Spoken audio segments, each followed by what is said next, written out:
Even in those situations that we call as utterly woeful, utterly hopeless, if we just do that which we are capable of doing, would there be space and opportunity and time to despair? Please. You are fighting a hopeless battle, let's say. You know very well that the result is preordained. The enemy outnumbers you 2000:1. But if you do what you must, where is the time to suffer? Is there time to suffer? In fact, the more adverse a situation is, the more impossibly adverse a situation is,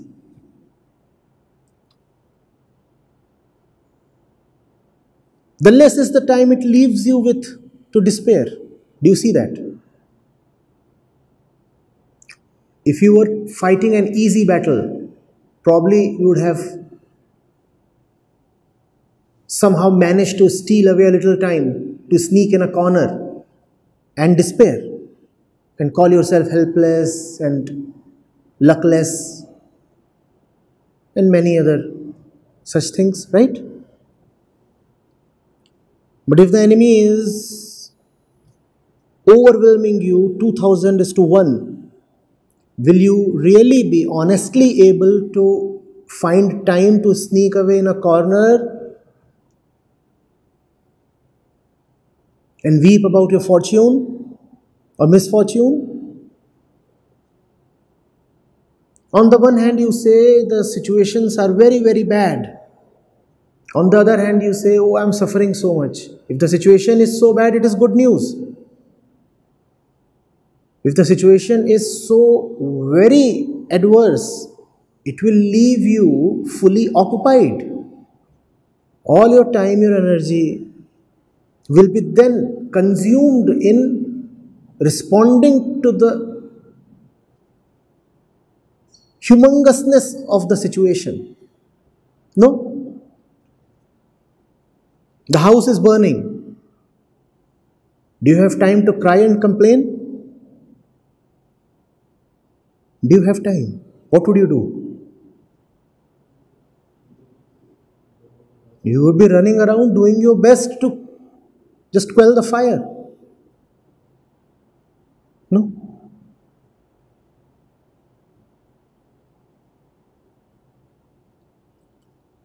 Do the utmost that you must do in any situation, and you will find that there is just the joy of right action.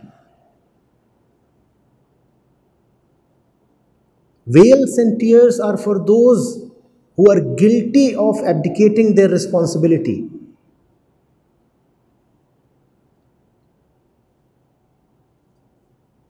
If you are fulfilling your responsibility will consume you fully. It will extract the last bit of energy out of you. Even to weep, you require some energy, right? Even to complain, you require some time.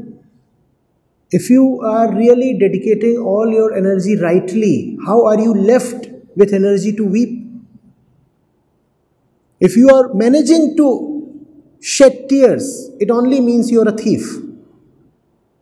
You have stolen away some energy and reserved it for weeping and tears. I know what I'm saying is harsh. Here you are coming to me seeking succor and salvation. You'd probably have expected some sympathy from me. Instead of that, I'm labeling you as guilty.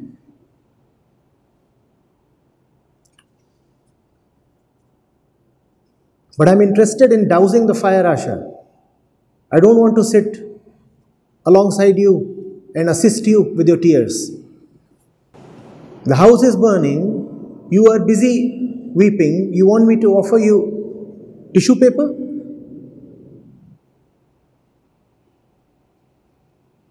You want me to supply you with handkerchiefs?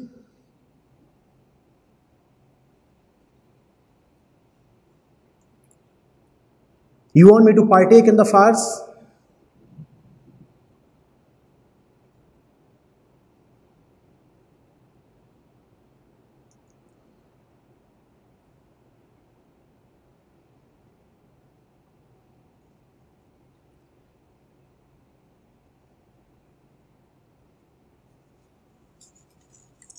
When soldiers return from battlefield, the first thing is to find out their injuries. Because if the soldier is really a soldier, it is quite likely he won't even know of his injuries.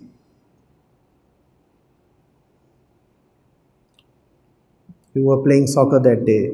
Has it not happened that after the game is over, you come to see that the knee has been bleeding?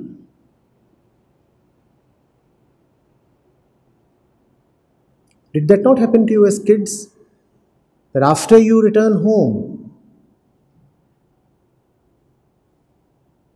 having enjoyed the evening fully, in that rough and uneven patch of land that you would call the football ground, Mama would look at you, put her hand on the mouth and say, "What have you done?" And you look at her and say, "What have I done?" And then you look at the place she is looking at, and then you find that the socks are all drenched in blood. And you don't even know that you have hurt yourself so badly that you have been oozing blood since the last half an hour. Why?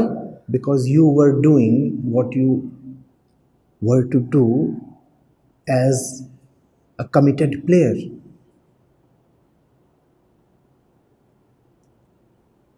You didn't really even know that you are hurt.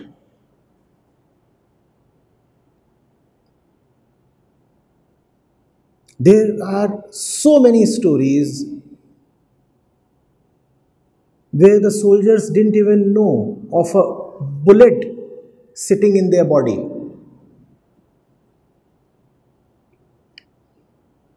The bullet is in the shoulder and the soldier does not know of it. For hours. Obviously, if the bullet is in the brain, the soldier will not need to know of it.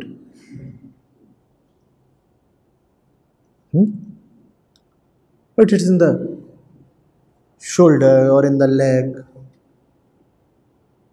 or in the hip, and the soldier is fighting on. Many hours later, he discovers that there is just too much blood. What's happening?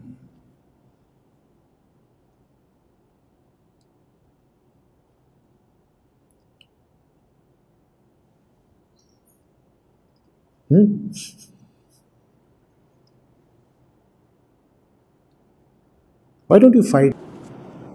It's been a few months now, and your posts are all full of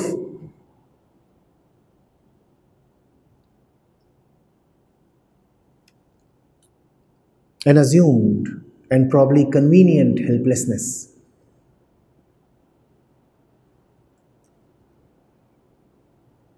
Fight and perish fighting.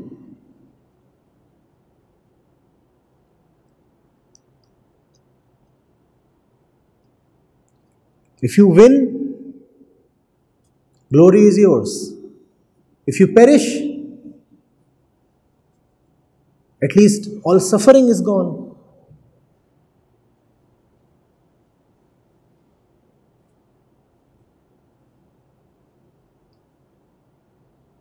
Is that not a great way to live? Fight, and fight so hard that you either win or